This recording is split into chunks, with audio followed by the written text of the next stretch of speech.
Welcome to the 1000 GM Player Profiles. I'm here with an exceptional player, content creator, and overall very amazing person. IM Kostya Kavutskiy. Welcome to the show. How do you feel today, Kostya? Thanks, Dylan. Thanks for having me. It's good to see you. We're longtime friends, so it's great, Yeah, great to be here yeah. and have a chance to talk. Yeah, It's amazing that we can meet on Zoom like this. You're in San Francisco or the Bay Area, that's correct? that's right. Mountain View, yeah, up in the Yeah. Bay. So Mountain View in the Bay. Yeah, we've known each other for over a decade. So in case anybody wants to know, that's why we're so friendly. But thanks for coming on the show. I really appreciate it, and I want to start today with a little bit about 1000 GM and your experience uh, playing in the tournaments. You've already played in a few events. How many events have you played so far? Two, I played in an IM round or GM round robin and a Swiss event. Okay, great. And um, were they both in Los Angeles? Yeah. Okay, so you came back to Los Angeles. Did you stay at the hotel or did you stay at your parents' house? Actually, I stayed at the hotel because it was going to be a bit of a commute from my folks' place. Right. Okay. Okay. Great. And what were the conditions like? Were they great conditions? Was it up to the standard of normal events like this? Yeah, no, it was really good. I would say I liked the Hilton hotel better than the first one. Mm-hmm. But I mean the tournament conditions, like where we actually were playing, they were great throughout. It was very, it's like I really love it. I really appreciate it as a American Open chess player when you show up to the room and there's like boards and clocks set up, and like, oh, okay, so this is the chess room. This is where I'm playing, and you just go to your table and you can actually like just play the game. It's very enjoyable. Yeah, 1000 GM is changing the culture there. What's the experience in some other events? They just don't have boards, or It depends. I think a lot of the like kind of private events are usually nicely set up and they provide boards and clocks and stuff. yeah, But like some of the bigger open tournaments, it's just like too many players, so they don't really provide much unless you're like on the very, very, top boards. right, right. And let's talk about the mission of 1000 GM. How do you see the mission of 1000 GM to create, 1,000 grandmasters in the United States and this ecosystem to produce this amount of talent and to raise them up to become strong players? What do you think that will have? What kind of impact will that have on the chess community? Yeah, I mean it's very cool. Honestly, like when I first heard about it, it just sounded like a little like too good to be true. If you know what I mean. 'Cause it was just like because of course the norm events were free entry for all the players, which is extremely rare. Usually it's like the entry fee is one of the most expensive parts of like a norm round robin event. The Swiss was also free entry. Um, and I mean, yeah, like this. So this mission to just run a bunch of tournaments for players to be able to play in. I mean, really makes it a lot of it certainly makes it a lot easier for me to play in these events, right? Because I don't, okay, personally, I don't have to travel that far to Los Angeles. I'm from California, but apart from that, I mean, like not having to pay entry fee, having good conditions, knowing the tournament's gonna like um run regularly, like the fact that they're planning these for every month is also very cool. Because it's very hard to do. You have to find the players. You always have to pay the players. I mean, I think the biggest drawback is just the financial aspect, of course, of just kind of funding all these events, which I think is the reason that this doesn't really happen too often. But if the mission succeeds, then I mean it's just super cool. There's obviously like a ton of talented players in the US. There's lots of these like myself, like journeyman norm seekers that have been around for a while, but there's also like tons and tons of kids that are trying to get their norms. And yeah, if the mission like proceeds as kind of uh, planned or expected, then it's very, very exciting for the American chess scene. Yeah, yeah, and And you were a norm provider for the IM event, correct? And then Oh I get. no, actually no, I didn't play any of the IM events. Oh, you played the GM event. That's Oh, right. so you were still a norm seeker there then. Hmm. Oh, okay, great. So what have you spent generally obtaining your norms? Can you estimate how much you've spent? Oh boy, I wouldn't I wouldn't be able to estimate, but you can imagine like for every tournament that you travel to, it's like a flight ticket, it's a hotel, it's possibly an entry fee depending on the tournament. Um, so yeah, on average, I mean, if I'm traveling to like a US tournament, it could be maybe like 800 to $1,000 per event. Yeah. Right. So, and then if I'm traveling to Europe, it's going to be um, huge flight cost. The events themselves aren't as expensive, like the entry fees there and the hotels there, I think are a little bit cheaper, but it's still like a ton of travel. So what I've done in the past, I try to like do two or three tournaments in a row, so I'm not like spending heavily on like just like flying back and forth. But yeah, I mean, definitely it's just been like thousands and thousands of dollars for me, like that I've spent on just playing tournaments, Have you not to obtained? mention like Have you? coaching or anything like that. Yeah. Yeah, yeah. Oh, yeah. Coaching. That's a good point. We'll get into that a little bit later. I'm actually Mhm. interested in digging in there. But have you obtained any GM norms yet? No norms. Okay. How many events have you played? It hasn't been a ton. Mhm. Like I played a lot of IM norm events before I ended up getting any IM norms, but for GM norm events, if you don't count like like Chicago Open is a GM norm event because it's just like a big open tournament. If you only count like the round robins and stuff like that, I think I've only played maybe like six to 10 Okay. total. That's because of the pandemic, I'm guessing. Yeah, I just haven't just haven't played a lot of the norm round robins. But also in general, I think for the last even before the pandemic, I think generally I was playing more open events. Yeah.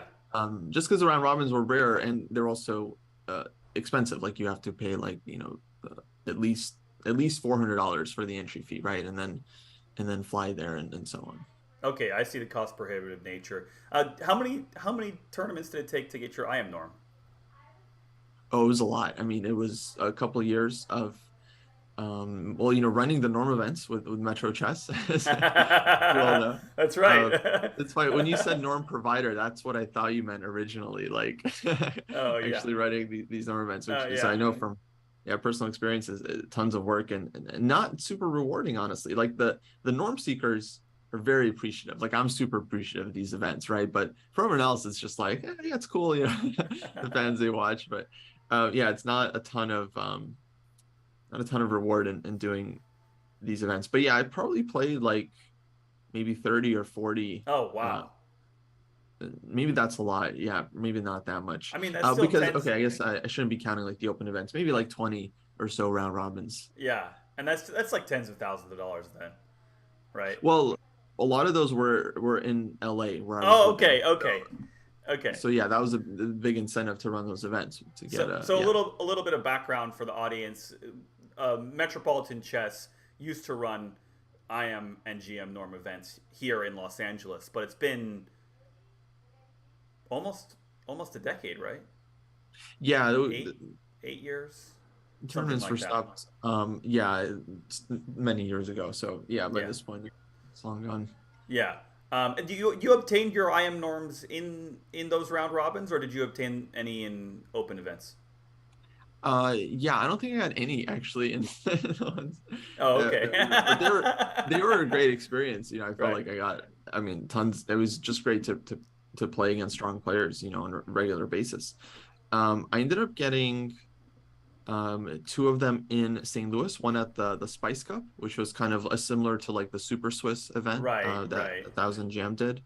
I got one at the North American Open, which was a big open event in Vegas, in the open section. And then I got the third norm at the St. Louis Chess Club in one of their norm round robins. Okay, okay, great.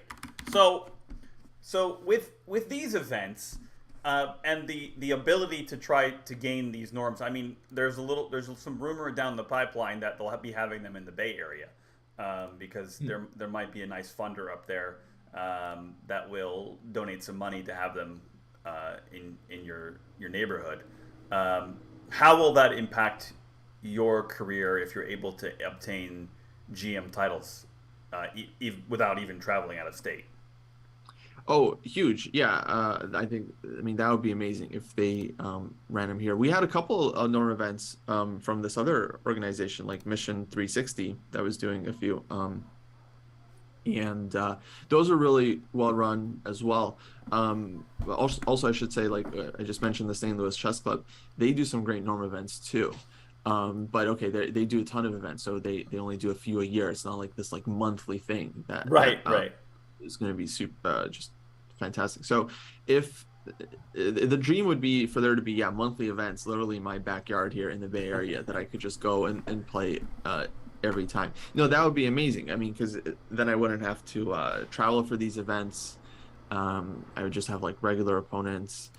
It really actually it takes a lot of the stress as well because one of the issues for me is like when you travel to a big event, it's just like gets hyped up so much in your mind, and you've been thinking about it for weeks, and it's like expensive, so you know like oh this is the big tournament, I have to perform well, and then if it doesn't go well, it's like such a bummer, you know, because it's like oh man, but but that makes it hard on the chess. Like when you're playing, it's better not to have that pressure, I think, or Yeah. those distractions. You know, you just kind of want to just show up and play your game, and if you play well, you'll do well and great. If not, it's okay, you know. But yeah, it's always nice when you get to play in more of a like a relaxed environment. Yeah, any sort of distraction can affect your play, so Mhm. that will be helpful. Okay, let's end this segment with the hard question. And this I've asked all the players, and I want to get your input on it. How, or sorry, is there any discrimination against financially underprivileged players toward financially privileged players? Meaning, do they have better access to these events, and will they, people with more money be able to obtain more GM norms, IM norms, and become GMs and IMs?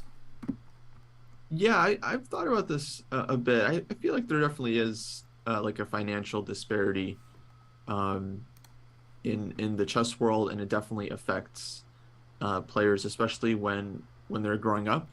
You're able to travel to a lot of events, and I think the case is definitely more so in the U.S. perhaps than in other countries. I'm not sure, but here in the U.S., it's like tournaments are expensive, and especially coaches are expensive and classes. So kids that come from rich families, of course, or just financially stable families that are able to have like chess coaches and be able to Mm-hmm. travel to tournaments, they definitely have, I think, a huge advantage over kids that are not able to afford private coaching or to afford to travel. And yeah, it's also a thing for players from other countries as well that aren't able to like travel to Europe, for instance, and play in a lot of these open events. And it's often been noted that like if a player doesn't get these opportunities when they're growing up, then it really kind of stunts their potential. I think there's stories as well of like players from the Soviet Union who were kind of limited because they just weren't even allowed to travel. It wasn't even a question of financial struggle. It's just like they weren't even allowed to travel outside the borders and play against a wide variety of players. So it's definitely a thing that exists in chess. I'm sure in other sports as well. I don't know exactly like how to fix it. The nice thing is that in chess, talent and hard work definitely takes you a very far way. So I never thought it was, necessary to have like a private coach and um, be able to afford all these tournaments in order to actually succeed as a chess player. I think if someone is motivated and hardworking enough, they can essentially find all the resources free online, right? So it's like Hey, and of course the real struggle of chess improvement is learning to do the hard work hey. uh, yourself. Yeah, so in a way, I think sometimes it can even kind of balance out because if you're just kind of handed everything, then you don't really learn to work hard for stuff, right? So it's like uh, I think that can definitely affect one's chess as well. But yeah, it's definitely a thing I think that can't really be ignored forever. But oh boy, yeah, I don't have any great solutions for it. And then also something that I just thought of. that I haven't really asked any players of your caliber. Um, does creating that ecosystem provide more financial incentives for professional players like you, right? Like IMs and GMs, I mean, they have to coach, right? Coaching is an essential part of it, and of course, the community needs coaches. But I think a lot of players would rather be playing all the time, right? If we're able to create leagues and sorry, my dog's But very excited in the background. no, If we're able to create leagues like this, what kind of opportunities does it provide for players like you? yeah, I mean, that's another part of it, right? Is that there's definitely not enough money for chess professionals to kind of sustain themselves on just playing chess, unless they're like in the top 50 or Mm-hmm. something. Everyone else basically needs some other kind of chess work in order to be a chess professional. Which, yeah, for me and many others means teaching, or at this point, it's just like making content, making courses. But yeah, so the thing is, it's like if that wasn't available, then none of us would be able to stay in the chess world. We'd all have to go find like real jobs and try to earn money that way. And Right. that means that the chess world would just kind of collapse, right? Because then it would just be like the top players that are playing, and then no one else really has like time or money to play. So yeah, it has to kind of sustain itself in a way. So it's very important for me that people are always, interested in lessons and looking to buy courses and stuff, because that's Yeah. obviously how I make a lot of my income. But okay, I mean, I think chess provides some value as well. Hopefully, people enjoy watching chess and playing chess, and they feel good when they actually play the game. And so that's kind of what it's all about. Yeah, I mean, you have a general love for chess, so sharing that love is a big part of it. So you probably would make the videos and courses anyway. But it is interesting to see if this ecosystem is created, how many players would have the option of just playing rather than doing any of Yeah, the would ancillary. which would be very cool. Yeah, yeah. To answer your question, I definitely prefer playing to, let's say, like teaching, for example, because playing is super fun. Okay, that's But a yeah. hot take for your net But worth. I do like many aspects of coaching as well. It is very rewarding to see someone improve and go up under your tutelage. Um, Yeah, for sure. Yeah. but yeah, I guess what I wanted to say, it's like for me, the motivation was never to try and make a lot of money with chess. The idea was always, to try to be able to do chess for the rest of your life and be able to like pay rent and survive. Right, right. Right. Well, we can. I want to transition out of the 1,000 GM sponsorship questions to your life, and I think Well, we those were can. sponsored. Yeah. So those are the sponsored questions. Oh, okay, cool. Oh, I mean, just generally for the benefit of any of our funders, and just to know exactly why 1,000 GM is there. But anyway, I don't usually start here, but this is interesting. I know you have a master's degree in business, right? That's Yeah. correct. So it is very interesting that you got your master's degree in business and then use that in the chess world. How? I mean, why did you pursue that in the first place? It might have been just St. Louis, but and then how have you applied that to what you're doing now? Yeah, so I ended up getting a business degree at Lindenwood University in St. Louis. Mm-hmm. And so they had a chess team that I was kind of recruited for. And so at the time, I had just finished my bachelor's at California State University, Los Angeles, where I had a business degree as well. There, I picked business because I just thought it was kind of the most flexible choice. Mm-hmm. And I had actually decided I wanted to be a chess professional when I was in the middle of school. Oh, And so I think I'd already like chosen business as like a major because I didn't really have uh, interest in like being like a doctor or lawyer, anything kind of specific like that. So I just thought, like, let me just do business. That sounds interesting. Maybe I'll work in a bank or something. But by my junior year, I'd already decided, like, you know what, I think I just like I started getting into chess, and it's like, oh, I think I just want to play chess and maybe like teach or something. I kind of just want to do chess. So um, after I got my bachelor's, I took a little time off, and I was working for like Metro Chess. We started doing like these norm events. I started writing like a chess book and doing all this chess work. Yeah, and then I got invited to join the Lindenwood University chess team under like a chess scholarship, and I got offered to do like a graduate degree, so like an MBA basically. And the program was very tempting because it was short, because it was only a 15-month degree. So it was like, okay, it's just a year and 3 months, literally, is a very, very short program. Usually it's about like 2 years at least Yeah.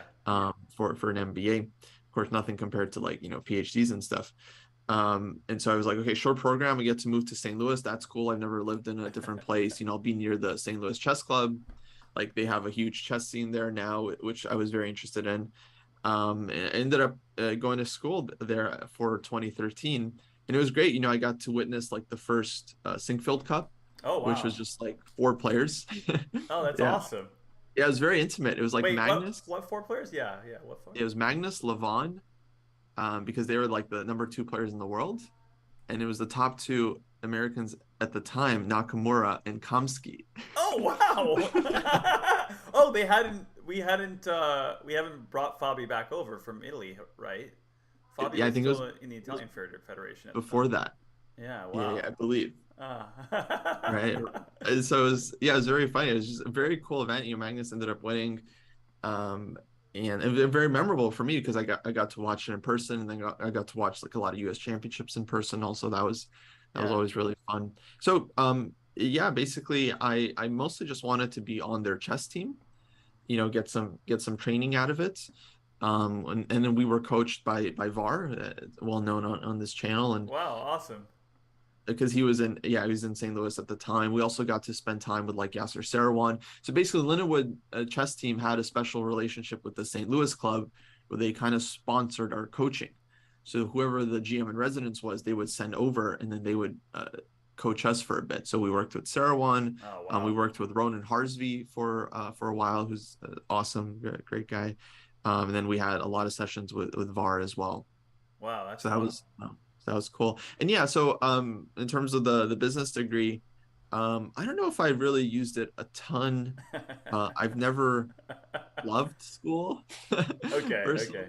Yeah. For me, school was always just a list of requirements, and there's like a game, to just just get through. But I definitely enjoyed some classes in the program that I did, the MBA. My favorite class was probably like the marketing class. We did a class on just branding, and I feel like I did take away a lot from that, and ended up using a lot of that what I learned when it came to like building Chess Dojo out. Yeah. So Yeah. I definitely, I Which is feel like I did huge some. now. I'm Yeah, we're doing great. absolutely impressed. As your friend, Thanks. it impresses me to no end how amazing Chess Dojo has ended up, and the size of the community. Can you tell me how many followers Chess Dojo has? Yeah, yeah. No, I really appreciate it. Right. The amazing thing is we only started right as the pandemic was kicking off. Okay. Yeah. Totally coincidentally. Yeah. We were kind of planning on getting started. Me and I am David Pruis and Grandmaster Jesse Cry.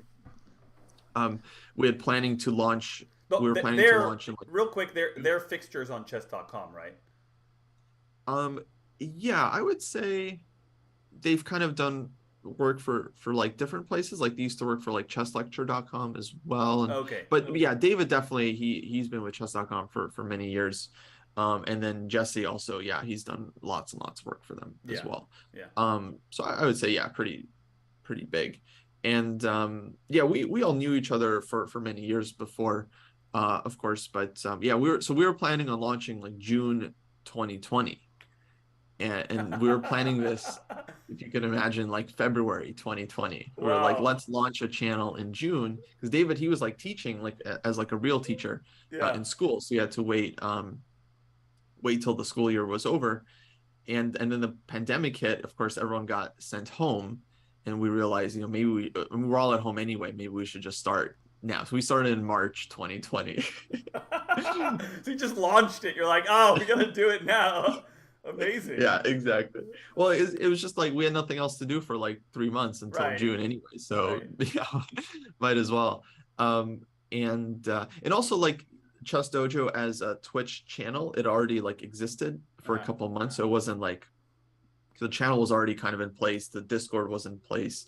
So yeah, I should explain that, like, Chess Dojo is really it's like an online chess club, like an online dojo. We're very much focused on self-improvement. And in terms of like the actual dojo, I would say it's the Discord server. Right. Now we actually have two Discords, which I'll get into, because we launched like a training program recently, and we made a separate Discord for that. But the Great. main server is open to everyone. People can find the link Go check online, it I'm sure. out. We'll put it in the description after this. Yeah, we can put it in the description. It's on our like YouTube channel, Twitter, and everything. But basically the public server, I think has something like 4 or 5 thousand members at this Great. point, which is very cool. Because every once in a while, we'll purge it with That like people that aren't really that's active. actually huge for a Discord. That's kind of Yeah, massive for a Discord.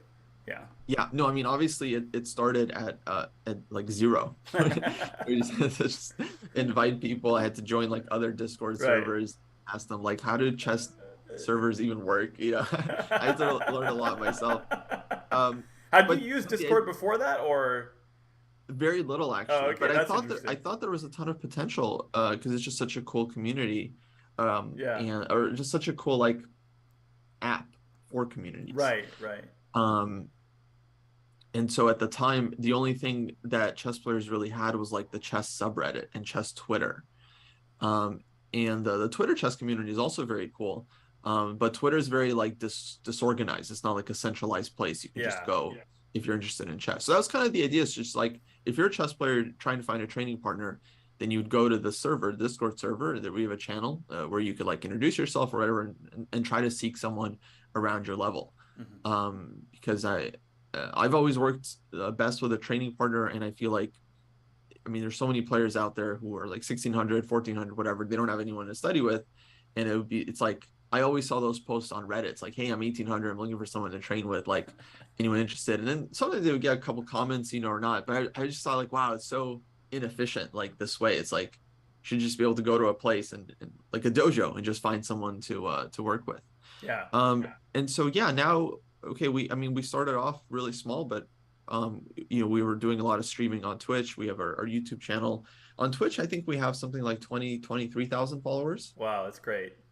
which is, yeah, it's awesome. YouTube actually very, very similar numbers. Somehow they stay very closely related in terms of number of subs and number of followers.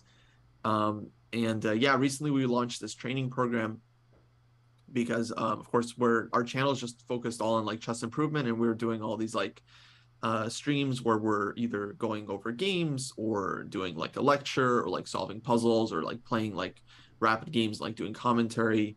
And yeah, obviously people like were just like constantly just barraging us with requests for Right. private lessons. Just every day, I would get messages like, hey, are you doing private lessons? I'm sure Jesse and David did as well.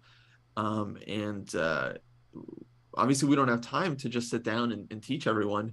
Yeah. But we, Yeah. we did have time to like just create like a structured training program, because there are things we all agreed on, like, okay, this is what it takes to like improve at your chess. And for us, like the most important thing actually was just having like a sparring partner, like a community that you can work with. So that was kind of the idea behind the training program. It's like give people a list of tasks to work on, because that's very important. If you're 1200 and you Google like how to improve my chess, you might end up buying like Dvoretsky's endgame manual, which would be a big mistake, right? Very Yeah. inefficient. But you Yeah. might do that if you're That's like for in like a 2,000 plus players, right? Like for sure. Yeah, I would maybe say that book masters. is great, but yeah, just for like really advanced players. But Yeah. chess, I would say I could rant about this a lot, but chess suffers from the same consumer confusion as the fitness industry, I would say, and like the diet and like nutrition industry, where there's all these people that have a problem. They're not fit enough, or they're not healthy enough, or in this case, their chess isn't good enough. And there's so many different solutions out there now, so many different things they could be trying, so many different like workout programs and training programs that like they don't know what to do. So they like try one thing, it doesn't, and they do it for like 2 weeks, and they try like another thing. And I know this because I do the same when I like with my workout plans, right? It's like, oh, I have this workout plan, and then like I skip a day, and then I'm just like, whatever, and then I Yeah, go eat ice cream for a couple right, of days. right. And I'm like, oh shoot, and then I try another plan, right? And then it's like, and probably any one of these things would work out if I just like saw them through, but it's just it's hard because there's so many things you could be doing. Obviously there's a ton of influencers, and they all have their like opinions on how to like do your fitness or do your chess. And so we just wanted to provide a structure for people. So like, all right, if you're 1200, you're reading, Chernov's most instructive games of chess ever played. You're going to study like these 4 endgame positions and practice them out against someone your level. You're going to like try to get this score on Puzzle Rush, Right, and that right. kind of thing. So just very, very clear guidelines. And so we did a whole training program for people 0 to 24, 2500 even. Like I'm in the training program myself. Jesse is too. We're all in the training program ourselves because we're Well, that's all awesome. trying to improve our own chess. So Yeah. we're in the 2400 band. Yeah. Who's teaching you? Well, that's the thing. We've been looking for training partners. Actually, I have had some coaching recently that we could talk about, but Yeah, yeah. um, But in the dojo, it's mostly training partners at a certain level. So like master and above, you guys are just finding partners to play against. yeah. So me and David, for instance, will spar pretty regularly. We have the show called Endgame Sensei, where Jesse gives us an endgame position that's kind of thematic. A lot of the endgame positions, they were like right out of like endgame strategy from like Yeah, Shereshevsky. So just yeah. like really classic endgame positions. Great. And then we just play it out white and black, one side each, and try to win. And that's been really, really good training because we'll play on like the 30-second increment. We'll play like 5 plus 30. Where did you find that training technique to play out these positions that are in books, basically, that have solutions, but it's not always clear, why one move is worse, better, or worse than another. So it seems very valuable to play it out like that. Did you get that Mm-hmm. from anybody, or is this just like a cultural thing? I feel like I've been doing it for a while. Like I've been training with other players for a long time. In the past, I would usually do more like opening sparring. Like you Mm-hmm. take a position from one of your openings, and then you prep it, and then you play it out, which I Yeah, always found very, very valuable. which we did. Um, which we did. Oh We've wow, yeah. yeah, we've done it a few times, like at the U.S. Open and at the Amateur West, Yeah, yeah, where when we were prepping you. we Yeah. prepped me 23 moves against Agata, national master Agata Bukovsky, or however you say her name. Yeah. Yeah, yeah, I remember that. Yeah, yeah, that Yeah. was a fantastic prep. But yeah, I think really important part of prep is actually playing out the positions that you're not just seeing the position OTB the Birdie. first time. When you're when you're preparing for the game, and I think that's really important because it's happened to me many times. It's like I prep a line for hours and hours, then I show up to the board. I'm finally seeing it like with, with my own eyes. It's not on a computer screen. See it Yeah. like on a real chessboard, and I'm like, I don't understand. Like, what if they make this move? What if they make this move? I feel like totally like a fish out of water if I haven't played the position before. So that's super important. But when it comes to like endgame sparring and stuff like that, I think that's something that's just always been intuitive for a lot of coaches because David and Jesse they came to the same conclusions on their own that sparring is very, very useful in terms of chess improvement. And yeah, I wish I had a better answer for where the idea comes from, but I'm sure many coaches have had the thought because it's just so useful. Just like you play out a position, you make mistakes, you then analyze those mistakes. Right. Right. You just yeah, you improve like your skills, especially because a lot of these in-game positions they just take experience. So I often give this advice to players if when they're learning like theoretical endgames, like if you're learning some rook endgame, like Lucina position, Philidor position, like you have to play it out a bunch of times. And you Yeah. have to like really know like you know the tech. It's not enough to just understand it intellectually, because it's just not going to translate to a situation where it's like you have 3 seconds on your clock and your heart is racing and you can't see the board straight. Like you're never going to be able to figure out something you like watched in the video or Yeah. under Yeah. those stressful circumstances. But if you practice those stressful circumstances, so I often like tell my students or have my students practice like, I give them like a winning position, right? And like 5 seconds on their clock. And then they have to win. They have to beat me, like with the 5 second delay. Oh, And so if you nice. know how to do like Lucina endgame, then you should be able to do it with 5 second delay Yeah. Yeah. against anyone, Right. even if it's really high pressure. And so um, I think that kind of training is very important for tournament players because you just see it so many times. Like someone messes up an end game that they've probably studied before, but they just maybe haven't practiced it that much. Yeah. Yeah. Or Oh my god, recently. all the Like time. if I haven't practiced these end games recently, sometimes it takes Sure. me a long time to figure out the exact technique. Um, Yep. okay, I want to move on to your early life because people can check out Chess Dojo and they can check out all the channels. I mean, it's pretty amazing what you've built. But I also want to say before we go to the next segment that you really need a hot takes with Kostya because the chess industry as compared to the healthcare industry that's a big hot take right there, that it's very similar. And I actually I agree. I think it's interesting how players can just kind of wander around in the desert of all this theory and ideas and not know exactly where to start and really just kind of fail at their learning journey, and Yeah. then not learn anything and just go play a bunch of bullet. Oh, Right? definitely. Like, Yeah, for sure.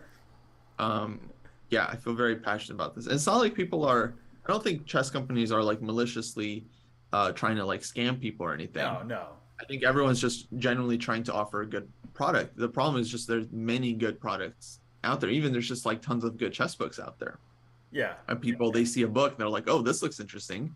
Is this book the answer? And then they buy it and like, right. 2 weeks later, like, oh, this is cool. Should I be doing, blindfold chess now? And like, it's just, Yeah, they just yeah. kind of bounce, all over the place. Yeah, and That's that's good. It's good for the industry for people to be buying lots of books, right? I mean, books are dying in yes. general.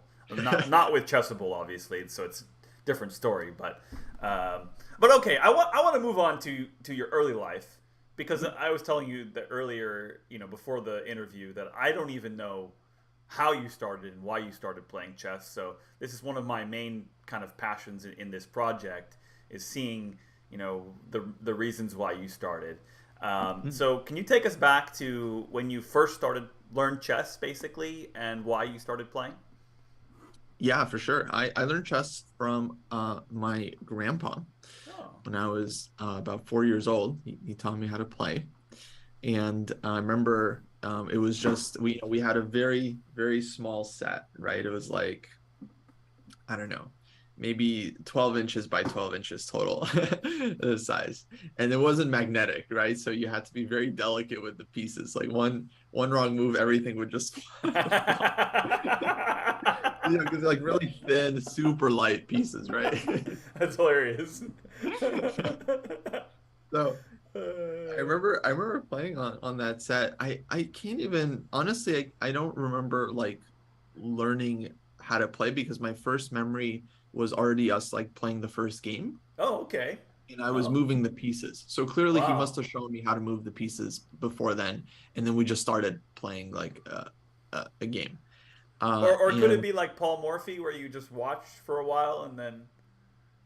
maybe, but I don't remember watching. I don't Okay, remember. okay, All I remember is like one day showing up to his house, and we used to play cards, okay. and I don't remember if that was before chess or after chess because I learned chess again at 4, so it was very very. But I remember like just him taking out like this kind of shiny, I think it was like a black and gold like chessboard, Oh, wow, you cool. and it was like a box, right, where you had the pieces, on the inside. And then yeah, just playing on that. I remember losing the first game. I couldn't tell you any of the moves. It was Right. probably not a very long game, right? Yeah, yeah. But I remember losing the first game. I remember crying, and I was crying so hard like my nose started to bleed. It was Oh like very no. formative memory. And I don't even know why I was just a crybaby. I don't even know why I was so upset. It wasn't like chess was like it wasn't like a norm event. Yeah, yeah, yeah, yeah. You have a serious aversion to losing, it seems. I guess I did. Yeah, I mean it was strange, but actually that was kind of common. I wouldn't cry every time I lost growing up as a kid, but I would definitely cry if I lost like an important game, Yeah. like a final round, or if it was like a big tournament. Yeah, for sure. It would be Yeah, really. I lost a drawn ending in the state high school competition in Arizona, and I cried. So I know what Yeah. you're talking about. It's so sweet, but it's so sad. Like at the same time, because now sometimes like I walk through a tournament hall, and, you could be like on board like 952 of a scholastic event, right? It's not the championship by any means, it's just like way out, and some kids like losing, and they're just like in total tears, just like Right, right. you just feel so bad for them. And you're like, dude, like this game doesn't matter. Yeah, yeah, yeah. You have plenty more games in your career. Yeah, yeah, you're gonna have much more important and Right, difficult losses than this. right. Like, That's right. don't worry about it. So, yeah, so somehow I have that like very, very early memory of learning how to play chess. And yeah, I don't really remember like improving or getting better, but at a certain point, I started playing tournaments. My first tournament, I think, was at 5. It was actually run by Jay Stallings, who you probably Oh know wow. pretty well. Yeah, Um, for the audience, he's a Southern California organizer, quite prolific one. He's on the Scholastic Council, I believe, the U.S. Chess Scholastic Council as well. So he's really active and inspiring chess coach.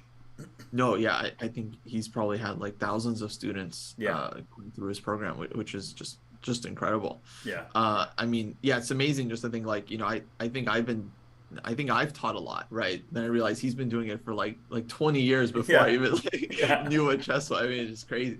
So, So yeah, so you played one of his tournaments first. Wow, that's amazing. yeah, yeah, yeah. Um, and Do you remember I, that event? I do actually, I do, because I think my parents did the right thing in which that like they kind of prepared me for it before I ended up playing. I think a lot of kids are like unprepared; they just have no idea what a tournament is even like. Yeah. Although I would say my parents, they maybe even like they over prepared me because I was in the kindergarten section, and they told me, like, look, there's gonna be a pairing sheet. You're gonna have to go find your name on the pairing sheet and figure out like your board numbers, like this whole thing. And then of course when I got there, it was like the kindergarten section. They literally just like picked us up and like sat our at our board, like, all right, you're sitting here. Yeah, yeah. In the So future, they they'll made it. have machines do that, where the machine just picks them up and puts them. Yeah, exactly. I think it was Jay himself with like a clipboard walking around when the game would finish, like, all right, that looks like checkmate, 1-0. Yeah, yeah, yeah. And so yeah, I remember a couple of games actually from that tournament. It's so funny. But yeah, I remember one game. Um, we were playing moves, and at a certain point, it was like move 20 or so. My opponent pointed out to me that they had played bishop b4 check to my king some 10 moves ago. So we were playing. Iggy, At some point, stop. my opponent plays bishop b4 check. I ignore the check. We just keep playing. 10 moves later, they point out to me, "You're in check." Like, oh, and then I just play like c3 and and we just kept playing. Let's go. That's amazing. Well, after 10 moves, officially, it actually stays. Yeah, I mean, I don't think you can claim it or anything, but they were just like, "You're in check, by the way." Like, we Up were to just up to 9 moves, you can claim illegal move and go all the way back. really. At least that's what the rule was when I took my senior Oh, TV test. But yeah, yeah. yeah. So, that's funny. Yeah, and then there was another game that was so painful to me where, my king is castled queenside. My king is on b8, and my opponent has a queen on b3 aimed at the king on b8. There's a pawn on b7, and then they go bishop a6, like typical pin trick, Yeah. attacking the pawn on b7, threatening mate in 1. And I remember like seeing like, oh, bishop a6, and then like, oh, they're hitting b7, and I had like many ways of defending, and then somehow I just made a different move. and then they play queen takes b7 checkmate. Oh I'm no. like, what do I was like, what am I doing? I saw the threat. Oh, that's hilarious. It's It was interesting. crazy. Yeah, it still boggles me how I didn't defend it. I've never heard that described before, where they saw the threat and then you basically got distracted. Then, right? Yeah, I just got distracted by something else. Yeah, it's Uh, it's 4 or 5 years old. So yeah, so I started playing my first tournaments when I was pretty young, but I built up a lot of experience, and yeah, essentially I've been playing events my whole life. yeah, yeah. Okay, so then let's go on from there. So that was your first, like, was that rated? Hmm. Wow, Yeah, I first got rated fourth event. place in that tournament. Yeah. Oh, let's go. Okay, and so then did that spur you on? I'm assuming you won a nice trophy, and did that spur you on to keep playing and get serious? Yeah, definitely. I got a little trophy. It was my favorite trophy for a while because my first one was a little uh, green, I guess, column with a little king on the top, Yeah, yeah. marble base. I might have said something. And yeah, my brother also played scholastically for several years. We racked up, yeah, lots of trophies, and that was just our that was kind of our routine. Every 1 or 2 weeks, we would go to a local scholastic event, and we would try to win. I don't think we got like first every time or anything like that, but sometimes you get first, sometimes like fifth place, second place, get an occasional trophy, and yeah, we built up a nice collection over the years. Awesome. And when did you get your first coach? Um, that's a good question. So we started off with a lot of group classes Mm-hmm. where we just kind of show up and there'd be like a lecture going on and some games, maybe some practice games, With and we lived with that Jay way for a while. Stallings or With I would say we went to a couple different places. So we used to go to this synagogue in West oh Hollywood. I was like a little like Jewish chess class or oh something. wow, interesting. Um, and yeah, there was a coach there. I think he had since passed away. I'm not sure. Uh, But he taught a lot of kids in Wait, that what's group what's class. his name? Let's shout him out. I like to shout out the early childhood coaches, even Oh, if he's his passed name, away. we called him Alec or Alec. Alec. Yeah, Okay. but I couldn't give you his last name Oh, because that's okay. Coach Alec. That's fine. Shout yeah, out yeah, to but Coach, others or in might his know him. memory. Yeah, yeah, Yeah. yeah. And he was great actually. I still remember some of his lectures. He would talk about Botvinnik and all these like Guys, players of the stop. past. I remember it's the funniest story. He would like he was teaching us about Fischer, telling us about Fischer's story, and then he was telling us how Fischer went like uh 6-0 in the candidates matches to get to the world championship. He beat Taimanov 6-0, and then he beat like Larson 6-0. Yeah. And then he was telling us, like how strong like Taimanov was, to lose to Fischer 6-0. And then we were just joking like, well, any one of us could have lost to Fischer 6-0. It doesn't make you a good player. We've all lost them.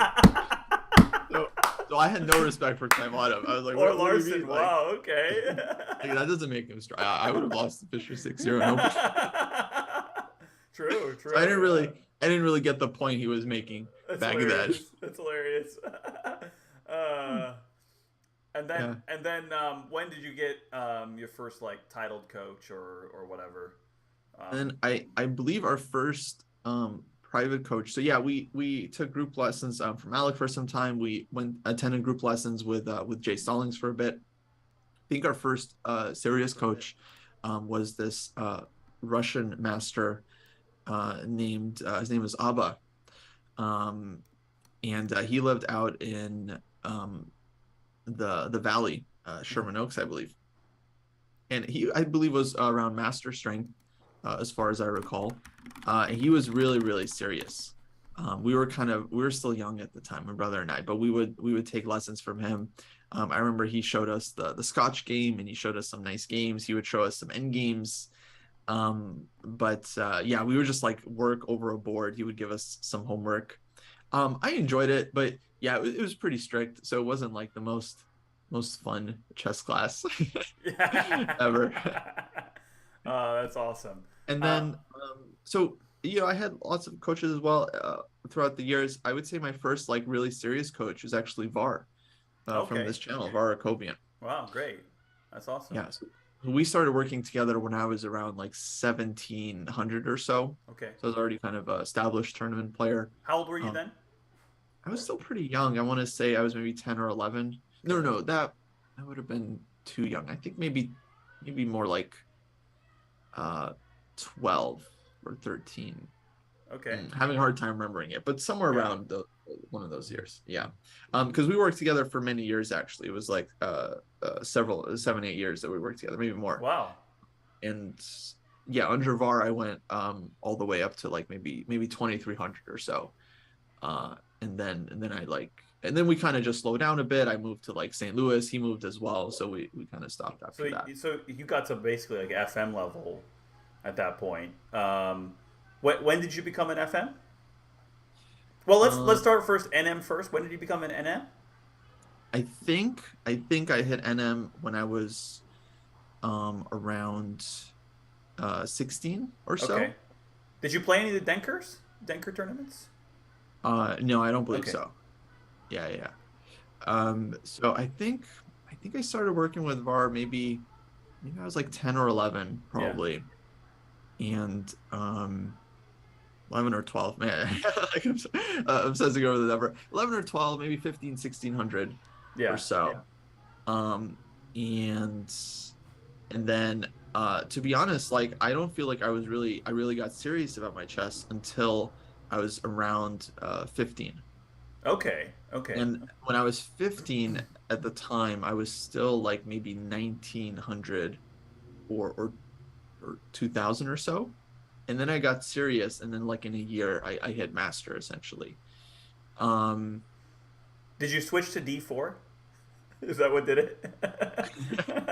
I did switch to D4, but no, that's not what got me into it. That was just around the time like I was just starting to really get into chess and I started to see more of a future. And so I Right. was thinking like, oh, actually I should really like so I really like started actually like studying and like working hard. I started going through like Fisher's games, like my 60 memorable games. What spurred it was that he passed away and there was all these big Oh. stories and like obituaries, Wow. and so I started reading more about him because I didn't really know a lot about Fisher until he actually died. And of course, it was a huge shock throughout the chess world. Like it was a really big like because I was like reading like Chess Base at the time, like their news and like U.S. chess, and it was Yeah, he just was like only in his late 60s, I think, right? he was 64. Yeah, or Yeah. mid 60s. Wow, Hmm. early mid. Wow.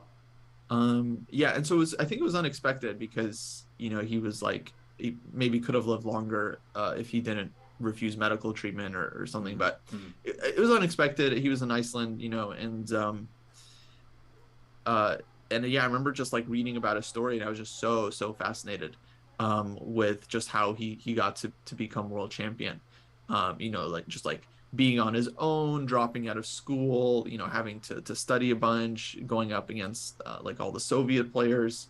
I just found his story incredible and it was very inspirational, very motivating. So I started working hard pretty much after that. Oh, that's very uh interesting. yeah, yeah, yeah. And Right. So then I'd already been working with VAR for like several years, but then I came to him and I was like, all right, I'm ready to be like real like serious now. And then I started making progress very quickly So after so that. you actually went to him and said, "Look, I'm ready to get down to it I don't know now." if I like sat him down, but I think my motivate like my mindset changed. So I was like actively trying to like get more out of the lessons and Right, like right. spending more time. Like in the past, like, he would give me homework and then sometimes I would do it. Sometimes maybe I would be busy, but no, I would be like way more dedicated.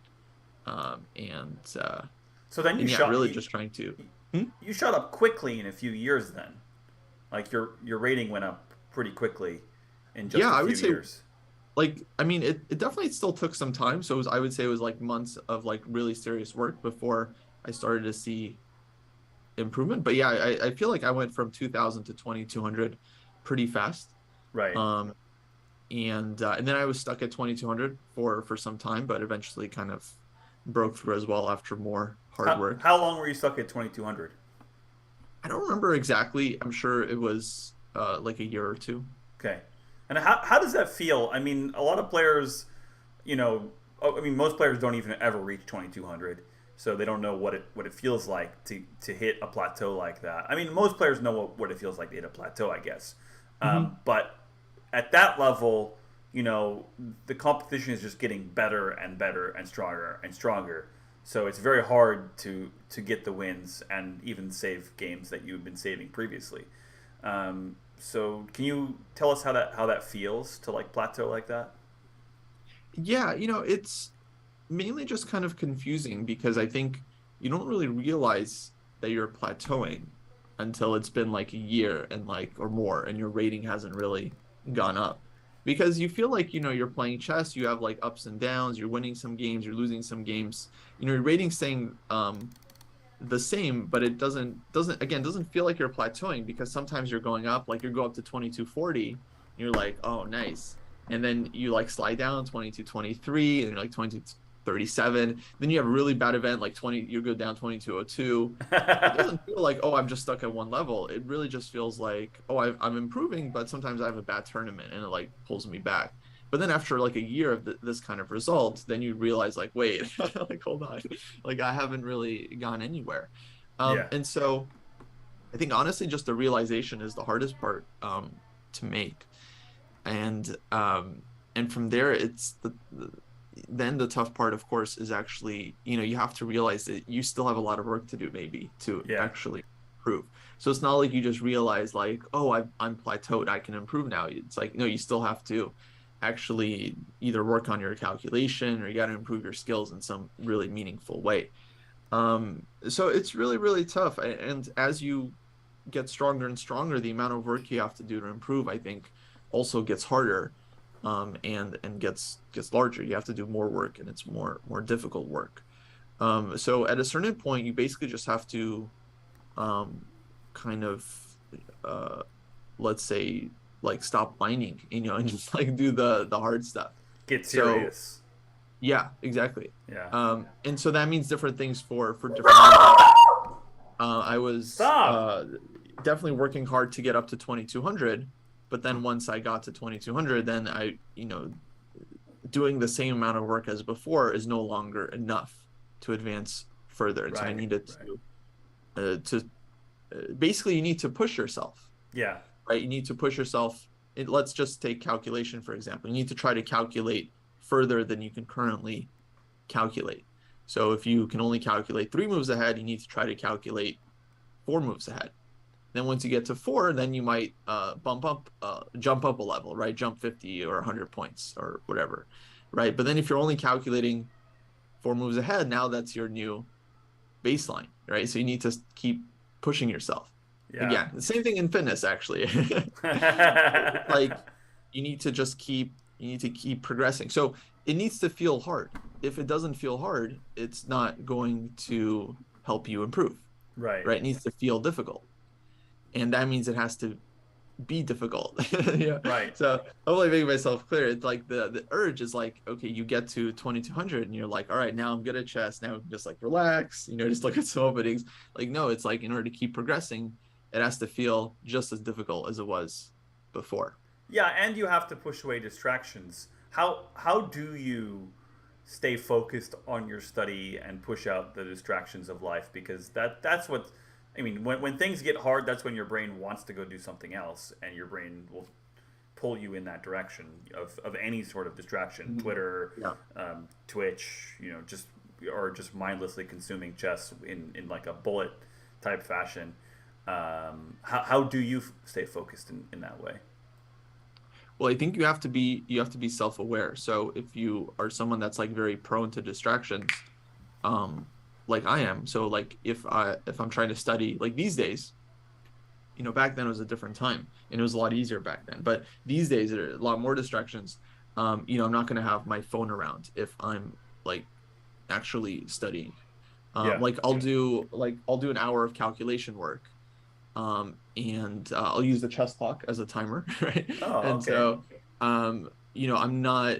So yeah, my phone is not making any like sounds or anything during that time, and I'm not, keeping an eye on the screen. And it's face down, right? Because as you know, phones, they like to flash like a light if you have like a message or something. And my phone will color code it. So I know like a green light means a Facebook message or a TikTok notification. Blue Oh, light means a text message or a oh Facebook man. notification or maybe a Twitter direct. Yeah, so my phone knows a yellow means Snapchat.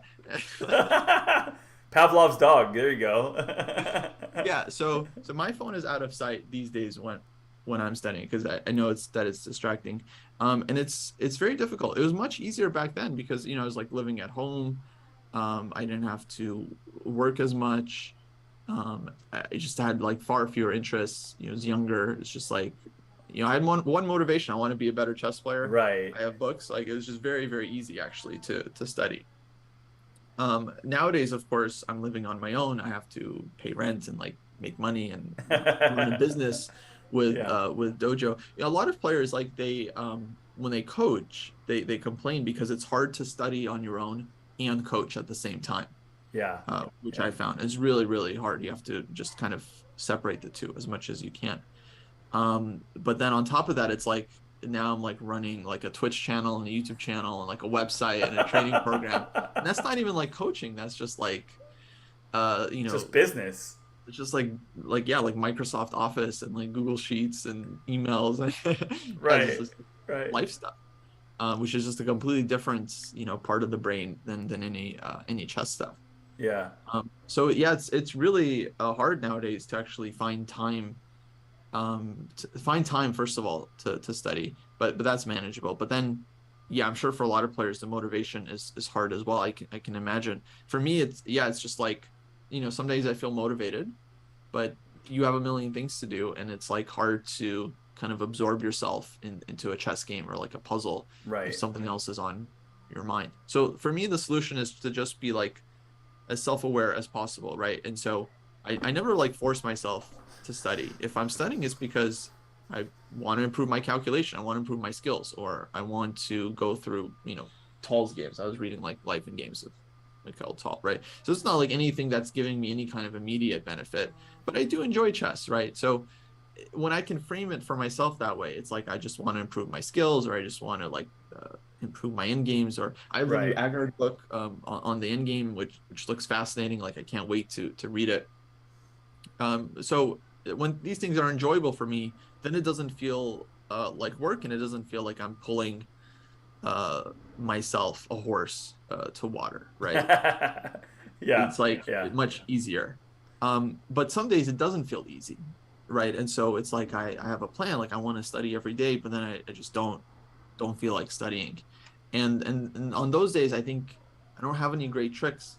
But I think you just have to like talk to yourself. You just have to like reflect, like, well, what is it that you would rather be doing, right? And just kind of figure out like what's going on, you know. Right. And maybe Right. there's more pressing things going on in your life or whatever. And then in that case, I think like, yeah, you should take a break from the chess, figure it out, whatever it is you need to figure out, and then come back when you're in a better mindset. Right. Right. That Um, that provides a yeah. nice segue into what I want to hear, which is about your future. Do you want to become a GM? Yeah, definitely. In fact, I just started a show. It's so funny called Kostya Goes for GM. I just Oh, let's go. just filmed the first episode on Twitch because actually, yeah, I mean, I've been wanting to be a GM for many years. When I was an FM chasing IM norms, I was already thinking, um, like, well, okay, even if I get IM, that would be great, but I'm still gonna want to be GM after that, right? So I shouldn't just only have my sights set on IM norms. I should have my sights set on trying to improve my chess to get to 2,500 rather Yeah. than Right. 400. And so yeah, not much has changed still. Then I still, I think being a grandmaster is like the highest title you can achieve. It's a very notable and noteworthy title for chess players. And as someone that's like dedicated their life to chess, I mean, it's like the ultimate title for so.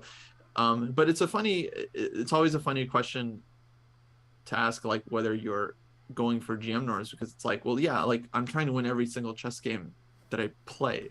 Like whenever Right. I play an open tournament, trying to go 6 out of 6 or 9 out of 9, whatever, right? So it's Yeah. like, yeah, if they give me a norm along with 9 out of 9 tournament score, I won't complain. I'm not going to be like, oh no, no, I'm not here for a GM.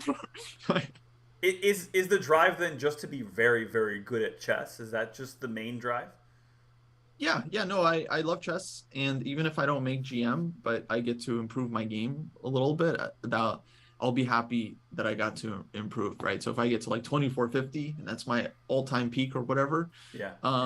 it'll be a little disappointing that I couldn't get to GM, but the fact that I can still improve will be most disappointing is when I feel like I can no longer improve my chess. That's when I'll feel like, oh shoot, like darn, like now, like what's the point of playing if I can like no longer have any way of getting better. So for me, getting better is it feels very rewarding. Right. Right. Can you rate your chances of hitting GM in terms of percentage? Yeah, that's tough. I'm just curious to see how you would rate it yourself, because obviously someone more objective would give it an actual rating, but I'm just curious. Yeah, but it's hard because I don't even know um how you rate your chances It's a on guess. something like this. Just a guess. Okay, I'll guess. I mean, it's an insight into your psychology too, right?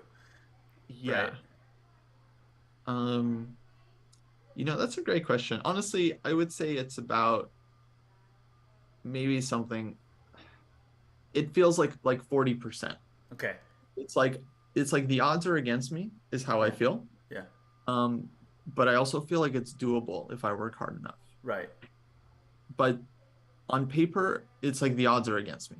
Okay. Break that down. 40 might be optimistic. Yeah, Yeah, yeah. I want to see why the odds are against you, because this is very interesting, because you're very strong at chess and you've beaten GMs. So, I mean, what separates you?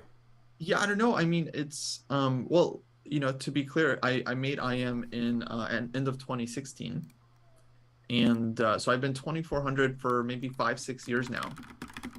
And my rating is doing that rating plateau thing where like, I'll go up like 2420, I'll feel good, then I come back down like 2390. So I've been oscillating at this like 2420 mark for a while. I've won a lot of under 2400 prizes in the last couple of years. Some as an FM, some as an IM. I think actually after the Norm event, I'll probably be under 2400 as well for the Okay. next rating. Not that I'm seeking any under Yeah, yeah, yeah. 2400 prizes, but so I have been stuck for a little while, and I'm not getting any younger. I'm Right, 29. right. Um, and with my current life situation, it's like I'm looking to maybe settle down in the next couple of years. And that means maybe getting a house, maybe getting a baby. And if I have a baby, I'm imagining a future where I have a baby. I don't think I'm going to be traveling a lot, right? Like Yeah, with it's that true. baby. So in my feeling, I don't know if this is true, but my like animal instinct is that if I don't make it before I have a kid, then the chances really go down. Well, yeah, Yeah. because your time is going to be taken up by taking care of a tiny child. I mean, time and also just like mental energy. Yeah, yeah, yeah. Like, Right. like it's just I just can't like right now it's already hard enough to work. I can only imagine what it's gonna be like, you know. And that's also giving me insight into this idea that I really need to play a lot more aggressively against fathers. Like if I'm playing Grandmaster and I know he's a father, like I'm sorry, but like I know you don't have prep time. That's hilarious. That's another hot take. Hot takes Yeah, with Kostya. that was a hot take. Yeah, sorry guys, but I mean, you're not wrong. yeah. Like one of my ex students beat Grandmaster Rosenthalis and just Mhm. outplayed him in the opening completely. And Rosenthalis thought he could play this basic sideline, but I Mm. mean, um, Yeah. National Master Gabriel Eidelman is who I'm referencing. He finished tied third in the U.S. Open, but Oh, very nice. Cool. yeah, yeah, it's and one of those amazing things that you get to experience when your students get much better than you. Um, Well, um, no, I'm realizing this now. Yeah, as I've grown up, I didn't know this before, but like, yeah, like growing up, what if I heard that, I'd be like, wow, how could Grandmaster Rosenthalis like lose a game to a master? He's 2600. He's such a legend. Now I realize, okay, the guy's been playing chess his whole life. He's tired. He's yeah. done with the game. He Yeah. probably had like a 2-hour meeting about like his insurance policy or something before the game. He's like showing up and playing this kid, Yeah. right? Super motivated on chess base 24/7, analyzing. Right. Like, yeah, something that's actually not so surprising. So that's the other issue for me is that, like, okay, obviously I have to play against a lot of like juniors that have a lot more time for their chess and Mm-hmm. possibly more hunger, right? Because they can go farther. For me, it's like I've accepted like maybe I can get to GM, maybe, but I'm not going past like 2,500. It's Right. like no chance. These kids though, they have chances to get to 26, 2,700 even. So it's like Yeah. yeah, Yeah. it's difficult to compete for sure. Right. Okay. So I think we should probably wrap up, but I'd like to ask some of my silly questions Sure. before we wrap up. Mhm. Um, again, I appreciate everything that you shared with us because it's a really nice insight into what you're doing and a big part of the community of chess players and chess creators, right? Like chess creators have improved the popularity of chess significantly, right? Oh yeah. I mean, yeah, game has changed so much Yeah, yeah, in the last couple of years. It's been crazy. yeah. It's been amazing. So I appreciate that insight into your personal life there, and creating those systems. Um, okay, so some of the silly questions, right? These are just for fun. So if you don't like the question, just say I don't want to answer it. We can just write you off as a curmudgeonly I am. Okay. Anyway, so the first question is, who's your favorite superhero? Um, my favorite superhero, I gotta say, Batman. All right. That's awesome. That makes sense. That makes sense because you're kind of an introvert and No, this is only based on whose movies I've enjoyed the most over the okay, last okay, couple of okay. years. Got it, got it. You don't see yourself as Batman, do you? When I watch the movies, I do. Okay, okay, good, good. Just what Uh, makes them so good. Anyway. yeah. Oh, I just wonder if you see your opponents at the board as villains. Like with the Joker's face over their face or something. Mm-hmm. Sometimes. Okay. What is your favorite chess movie or TV show? Oh, that's a good question. Let's see. I really enjoyed Queen's Gambit. Mm-hmm. I don't know if it's my favorite because I remember searching for Bobby Fischer. I really enjoyed that movie Yeah, yeah. as a kid. So I don't know. I don't know. Okay, Those great. two. Two great titles. Mhm. Um, what's your favorite vacation destination? I really like Hawaii. Hawaii. Oh yeah. What island? I've been to Maui All right. almost. Yeah, I really Anyway, I enjoyed it. just went to Maui this year for the first time, Oh, and nice. it's spectacular. Yeah. Um, what? Oh yeah, I love this one. If you could have one person, or sorry, one actor play you in the movie of your life, who would it be? And they don't have to look like you. They don't have to. I pick Arnold Schwarzenegger so that I could, crush the chessboard and knock my opponents out and throw them across the room and then win the tournament. Uh, That's so funny. So I used to I used to get called McLovin a lot. And you probably knew me from those times, Yeah, right? yeah, yeah. Okay, okay, that It makes hasn't sense. happened lately, but it's so funny. The actor that played McLovin, Christopher Mintz-Plasse, Yeah. yesterday, I think it's so funny we had this question. He made a tweet that was like, it was something like, Superbad was released to this date 15 years ago, which is amazing. And then he's like, please stop calling me McLovin to my face. So you hear that, Chess Dojo people? Please stop calling Kostya McLovin. Yeah, but no, that's how he can. That's how he can transition out is by playing you in the movie. Yeah, you should tweet him that. You should just play me, and then they'll forget about McLovin. Uh-oh, did we lose Kostya? Uh-oh. Well, this has been a great conversation, Kostya. It looks like we might have lost him. Or did we lose me? No, I'm not dropping frames. Maybe Kostya froze and is gone. Let me double check. My network is connected. Well, it looks like we've lost Kostya. Oh, there he is. Oh, he's back. Sorry, I got disconnected or something, huh? That was weird. Yeah, it's okay. I was saying very witty things about him playing you, and that's how they forget about McLovin. It If could be, yeah. Yeah, if he takes you as the role, then of course, like the one of the founders of Chess Dojo, right? Like that's gonna be way bigger than Super Bad, way Way bigger. bigger. Okay, let's wrap it up though because we've been on here for an hour and 15 minutes, and we could talk all day. What would you like to say to your fans? Oh wow, great question. Let me just say I really appreciate everyone that follows and supports me. Like I've been doing a lot of content for a lot of years, like on my own channel, then Dojo, and okay, I'm on Twitter and Twitch and all these places. And there have been people that have been like following my journey for many years, and they always say very nice things. And I just want them to know that I really appreciate it because I know it's actually not easy to write a comment of like gratitude like that. Like I have a lot of creators that I watch, like Yeah, on YouTube and stuff. I don't think I've ever written them anything like, "Oh, thanks so much for your content," or yeah, I'm just lazy, right?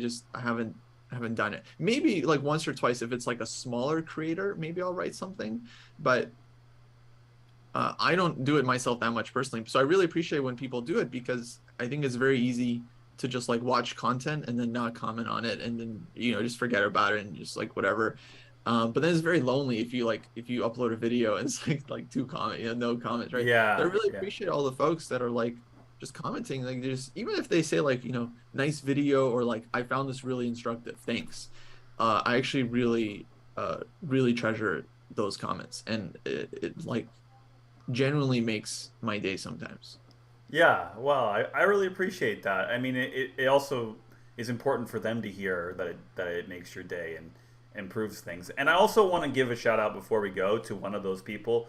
Devrat Singha from India has been commenting and being active in the chat and giving us all lots of encouragement. He says, "Thanks, y'all. It was great."